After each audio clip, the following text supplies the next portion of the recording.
1 Korintus pasal 3 ayat 1-6.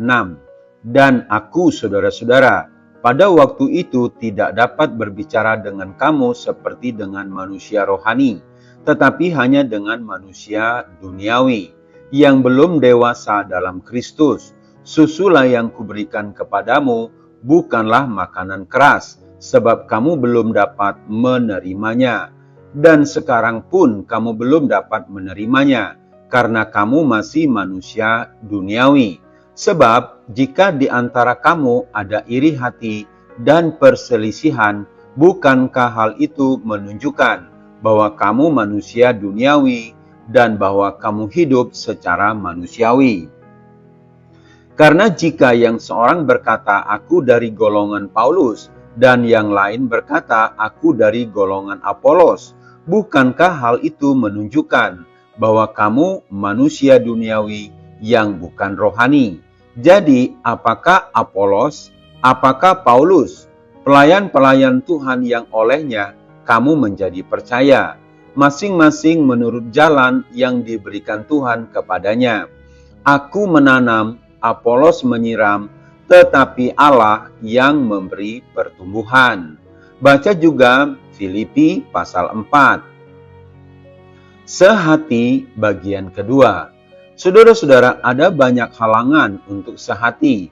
Bukan hanya di pasal-pasal awal kitab Kisah Para Rasul, kita melihat perpecahan dan ketegangan hadir dalam gereja lokal.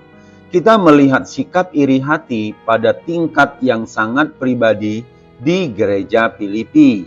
Perselisihan yang begitu dalam dan serius, sehingga Paulus sampai merasa harus membahasnya dalam surat umum. Misalnya, Filipi 4 ayat 2 mengatakan, dan untuk Euodia ku nasihati, dan Sintike ku nasihati, supaya sehati sepikir dalam Tuhan. Tetapi mungkin contoh yang paling jelas untuk jenis pertikaian dan konflik yang dapat muncul bisa ditemukan di gereja Korintus. Masalahnya begitu parah sehingga hampir menjadi hal pertama yang disebutkan oleh Paulus dalam surat pertamanya. Aku telah diberitahukan bahwa ada perselisihan di antara kamu. 1 Korintus 1 ayat 11. Faksi-faksi telah berkembang dalam gereja dengan masing-masing kelompok mengikatkan diri pada beberapa sosok terkemuka. Dan ini telah berkembang sampai pada titik di mana hampir setiap anggota gereja terlibat. Kamu masing-masing berkata, aku dari golongan Paulus, atau aku dari golongan Apolos, atau aku dari golongan Kefas, atau aku dari golongan Kristus, ayat 12. Situasi itu menunjuk kepada kesalahpahaman mendasar atau kurangnya penghargaan tentang natur Kristus dan Injilnya, sehingga mendorong Paulus untuk bertanya, apakah Kristus terbagi-bagi? Adakah Paulus disalibkan karena kamu? Ayat 13. Saudara-saudara, sebenarnya apakah akar masalahnya? Masalahnya adalah kedagingan. Karena kamu masih manusia duniawi. Sebab jika di antara kamu ada iri hati dan perselisihan, bukankah hal itu menunjukkan bahwa kamu manusia duniawi dan bahwa kamu hidup secara manusiawi? 1 Korintus 3 ayat 3. Sekarang, ketika Paulus berkata manusia duniawi, dia bukan merujuk kepada mereka sebagai orang yang tidak percaya, tetapi sebagai kaum dewasa dalam Kristus yang masih memerlukan susu. Yaitu bahwa mereka menunjukkan dalam perpecahan mereka ketidakdewasaan yang besar dalam iman. Mereka tetap masih manusia duniawi dalam pemikiran mereka.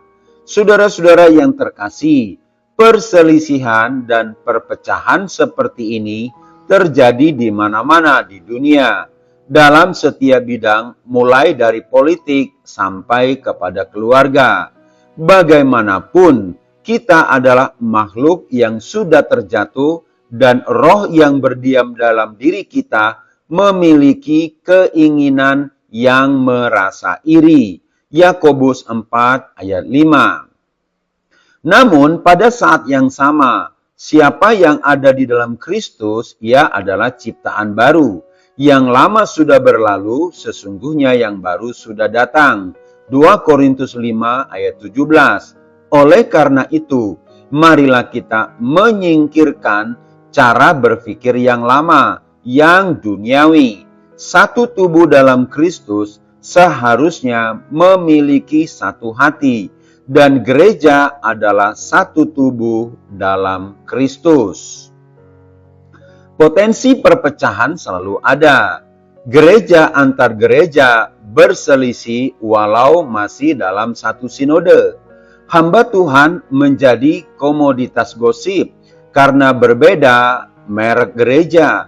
Paulus menasehati dalam 1 Korintus pasal 3 ayat 3 yang intinya tinggalkan manusia duniawi. Saudara-saudara sungguh senang belajar firman Tuhan, makin mengerti kehendak Tuhan, dan semakin benar dalam pelayanan. HOR Ministry.